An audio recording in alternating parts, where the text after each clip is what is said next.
Welcome to the Visualize Meditations podcast, hosted by your gal pal, Sasha Patil, a Chopra certified meditation teacher, athlete, and adventurer. This is a place where high performance and health meets fulfillment and fun. Each week, I'm bringing you guided visualization meditations and honest solo sessions where I share personal development, my most unhinged stories, and intimate interviews. Whether we're chatting wellness, achievement, or building an aligned community, we're here to create the life of your dreams and have an absolute blast doing it. Hello. Welcome back to another episode of the Visualize Meditations podcast. It's your gal pal Sasha, and to paint the scene for you right now, I'm not in sunny San Diego. I'm not in LA. I'm not in Paris. Where am I? I am in New York. I am in Brooklyn this week. I know I'm always bopping around and I'm like, I know I'm moving to LA. And then I'm like traveling a ton. But I am kind of in an interesting spot right now, going back to a lot of my old past lives and experiencing my old past lives, and in a weird, beautiful, full circle, poetic, end of movie kind of way, wrapping up all of these old lives in order to prepare for fully committing to my life in LA. And this is something I could get into on another episode because I don't think this story is quite finished yet.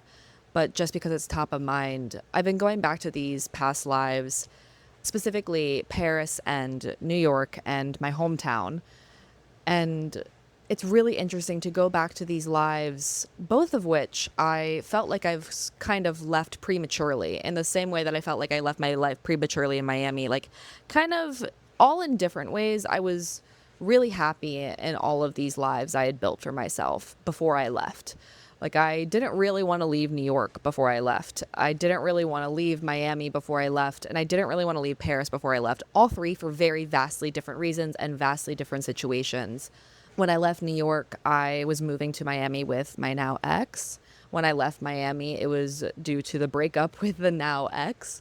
And when I was in Paris, I left because I had my flight booked and my visitor visa was up and I had to go to Burning Man. LOL. So she had to go to fucking Burning Man, so she had to leave Paris, like, first world problems. Okay, yeah, I know. But in this, like, weird, beautiful, poetic way, going back to all these old lives and experiencing them and being able to be like, wow, I have built really full, beautiful lives in each of these places. Like, I can go to Paris and I have friends there and I have a life there and I have a routine and I know what my life looks like there, which is basically no fucking sleep. And I come back to New York and same thing. Like, I have a very full life here. I have so many friends and family members that live here that I physically never have enough time to see all of them every time I come to New York. I have work here. I have a full, very happy life here, and I know what my life looks like here.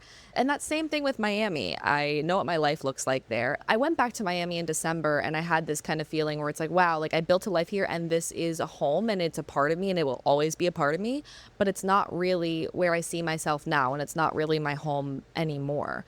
And I feel that kind of same way coming back now to Paris and New York, where in both situations I kind of ripped myself from these lives before I wanted to, and to come back now and be like, wow, I really did build amazing lives here, but it's not really the life I want for myself anymore. It's like maybe the grass was always greener, or maybe I was kind of looking back on the past and thinking like, oh man, like, if only I had more time in these places, and I wasn't really ready to say goodbye yet. But now after going back and being like, wow, it is beautiful and I built something amazing and I can always go back to it. Going back to these lives and going forward to these lives is always an option, but it's not really the life I see or want for myself anymore. And like, it's such a beautiful full circle moment in so many ways. It's very, very poetic and it's feels really full circle, and it feels like ending to movies, and it feels like I'm going back to all these lives and wrapping them all up in a really beautiful, nice, neat bow so that I can fully commit to my life in LA without any sort of reservation in the back of my mind about, oh man, did I leave this life prematurely? Would I rather be somewhere else? Would I rather be going back to New York, Miami, Paris, you know? I mean, in a perfect world, I would be living my life between those four cities. Like, I would love to live my life between LA, New York, Miami, and Paris forever. That just sounds like a fucking dream to me. So that's kind of a personal update here. And I'll be traveling a bit this summer and then moving back to LA later this summer. But I'm in this place now where my intention this summer is to be as present as possible, because I'm so aware that time is ephemeral and time is fleeting, and I can only get this moment one time. I'm only getting this moment in these cities with these people one time. So I'm just making sure to be as present as possible. And if that means having to push off my to-do list a little bit, fine. If that means I can't get everything done that I want to, fine. If that means I need to reprioritize my time and energy, fine. Like, I don't care. I'm just being present with the people around me and being present in the experience. I went into the office this week and I was so acutely aware that it was my last time going into the office as an employee for this company I've been working for 5 years. And going out to lunch with my work wife and being like, wow, this is the last time we're going to do this. Or going out for drinks with the team and being like, wow, this is the last time I'm going to do this. And I'm just so acutely aware that time is passing and this moment is temporary. So I just want to soak it up as much as possible and be as present as possible and not be worried about the next thing and not spending my time and energy worried about the next thing, because truly the only thing I have right now is this moment. That was the first intention. And the second intention was to just get my shit together and get my ducks in a row. And in that way, I have been in a lot of ways, but also haven't been in a lot of ways. And I'm happy I still have another month and a half to kind of get my shit sorted, but it's something that's top of mind right now, for sure. So that's kind of the personal update. Let's get into the fucking meat of the episode.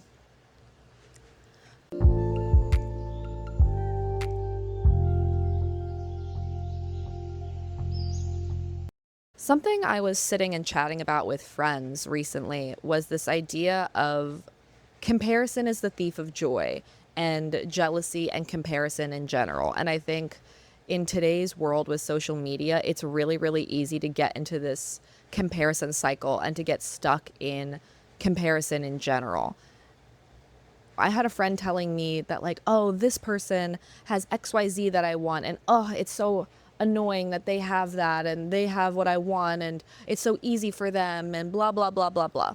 And do we not all do this to some degree? Do we not all see someone out there who's living a life or has some sort of aspect of their life that we want, if that's their health or their career or their relationships or their money or whatever? Like, we're looking at someone's life externally and being like, oh man, they have that thing that I want. Like, ugh. And like, sometimes it's like a sticky feeling inside of us. And I was sitting and chatting with my friend about this, and I think it's something that a lot of us experience a ton, especially with social media. And I sat there and I was thinking about it, and I'm like, well, why does comparison have to be a bad thing? I think comparison is a tool in the same way that money is a tool, in the same way that a hammer is a fucking tool.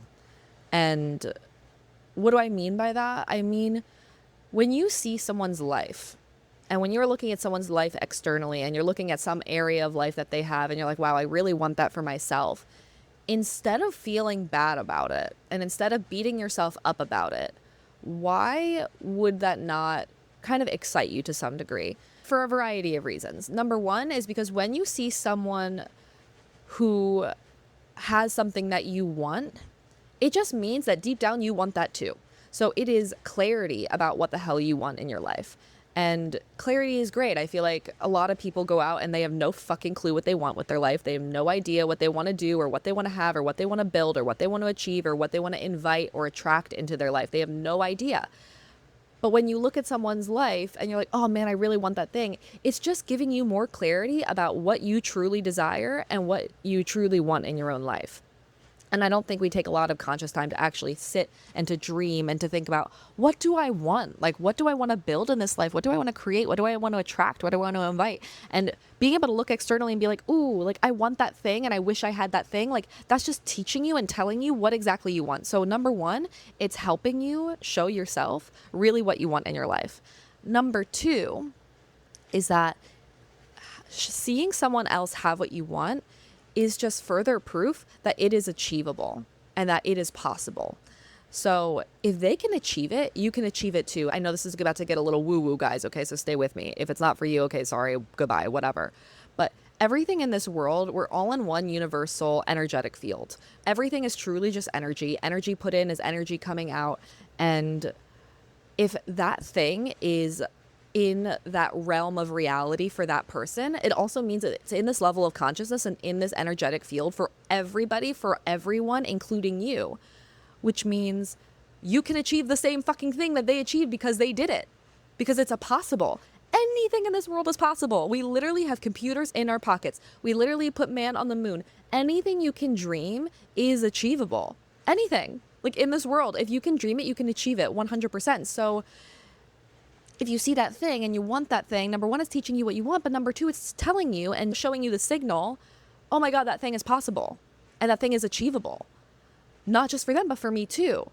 And number three, if you're going to take it a step further, the thing that comparison is great for, if you want to take a step further and if you want to go towards that life, success leaves fucking clues. So externally, it might look like, oh, it was easy for that person. Oh, it was just handed to them. They didn't have to work for it. Life must be so easy for them. No, that's not true. First of all, we're seeing a highlight reel. We're seeing a life externally. We are not seeing their internal world. We are not seeing their struggles. We are not seeing what they had to go through in order to get that thing. We are not seeing the other side, the darkness to achieving and attracting the thing that you want. But success leaves clues. So you can go and if you know that person, you can talk to them and be like, how did you achieve XYZ thing? How did you attract XYZ thing? You can go and ask them, or you can just observe and study and watch if it makes sense and if they're a little bit more open about it, publicly. But you can go and you can study and you can pick up the clues and understand, okay, like if this is the thing I want with my life, what do I need to do in order to attract that thing into my life in this way? And that's a really beautiful thing. And that's a really beautiful tool to be able to use in general. So it's definitely these three things that comparison doesn't always have to be bad. Comparison is a tool. And if you are using comparison to beat yourself up or to bring someone else down, hard stop, no, goodbye, see you never, that's not a good use of anyone's time or energy, not yours and definitely not theirs. I mean, granted, they probably don't even give two flying fucks because they're out there living the life and doing the thing that they want to do or having the thing that they want to have or whatever. They're probably on their own struggles, figuring out their own thing, looking at someone else, trying to figure out what the hell they want with their life. But if you're using it and you're beating yourself up about it or you're putting someone else down for it and saying like, oh, like must be easy for them or this or that, whatever. Like, no, that's not what we do here. It is a tool that can have a dark side and a tool that can drag you down if you let it. But it's also, comparison can be a really beautiful tool that, number one, it helps you figure out what the fuck you want with your life. Number two, it shows you that it is possible to achieve what you want and to attract what you want. And number three, it can help you propel and understand how you can achieve or attract that thing in your own life because success leaves fucking clues. These are my thoughts around comparison. And I really think like, in a lot of ways, it can be a simple mindset shift. If you see something you want and you have that like, oh, icky feeling inside of you and you feel that negative sense of comparison coming up, I urge you to catch that thought in the moment and to instead switch it and be like, wow, that is so amazing for them. And that life is mine. And like telling yourself that so your mind believes it because your mind truly does not know the difference between what the reality you're telling it and the reality in the physical realm. Yeah. I want to give you an example. So when I was in Miami, the first year and a half, I'd say I really was challenged with body dysmorphia, where everyone around me was super fucking hot. Everyone in Miami is so hot. Everyone has abs and an ass and everyone looks amazing all the time. And I found myself really beating myself up about it. And I was working out every day. I was training for a marathon. Like I've always been in great shape. I've always been an athlete and I wasn't big by any means. I was just really beating myself up about the shape of my physical body. And after a while and after realizing like, oh man, like me beating myself up and me putting down these other women is not doing anything for me and it's not doing anything for them. And if anything, it's me putting out bad energy into the universe. So it's like, how do I shift this switch? So every time I saw a woman out and about and I was looking at her and I saw her like gorgeous, stunning body or her physical appearance or like how in shape she was or how healthy she was or how fit she was, instead of putting myself down or instead of getting into the negative comparison loop or instead of putting her down, in my head I go, wow, she is so beautiful and healthy. And I'm so happy that she is so beautiful and healthy.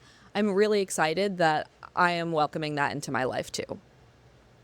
Or I'd be like, she is so beautiful and healthy. I'm so happy for her.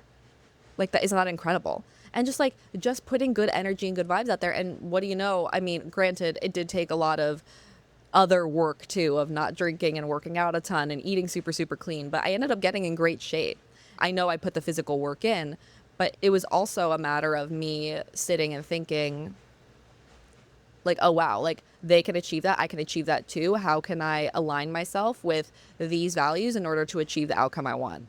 So food for thought there. And I just urge you to do it. It doesn't have to just be with your body. It can be with literally any area of life. If that's someone with their romance, if there's friends, family, career, their finances, their health, whatever, their physical environment, it doesn't matter. Like if someone has something that you want and you feel that ping of jealousy, it doesn't have to be a bad thing. It's only a bad thing if you allow it to bring you down or if you put someone else down because of it. So food for thought. Let's use comparison as a tool in order to improve our lives rather than to put ourselves down. So guys, that's my cute little cheeky solo session. If you guys have any questions, comments, thoughts, let me know. I also love chatting with you guys. I love hearing from you guys, and some really, really exciting stuff is coming for the podcast. I know I say that every fucking week, but some really exciting stuff is coming for the pod, and I'm just so excited to be here and living this life and doing this thing and experiencing all of this so I can come and share all of this with you and help you improve your lives, because truly, I do what I do to provide value for you guys and to help you improve your lives and to give energy and to give love and to improve this world in any type of way. And I guess the only way I know how to do it is to fucking yap into a mic. So sorry for yelling in your ear. All right. Anyway, guys, we'll see you next week. And I hope you enjoy your beautiful week, life, weekend, whatever. And we'll catch you guys next week on the Visualize Meditations podcast. Bye. I hope today's episode left you feeling inspired and aligned. Make sure you're following the show so you never miss out on our weekly meditations or solo chats. I love connecting with you guys. Let's talk on Instagram and TikTok at Visualize Meditations, and we will catch you guys next week on the Visualize Meditations podcast. Bye.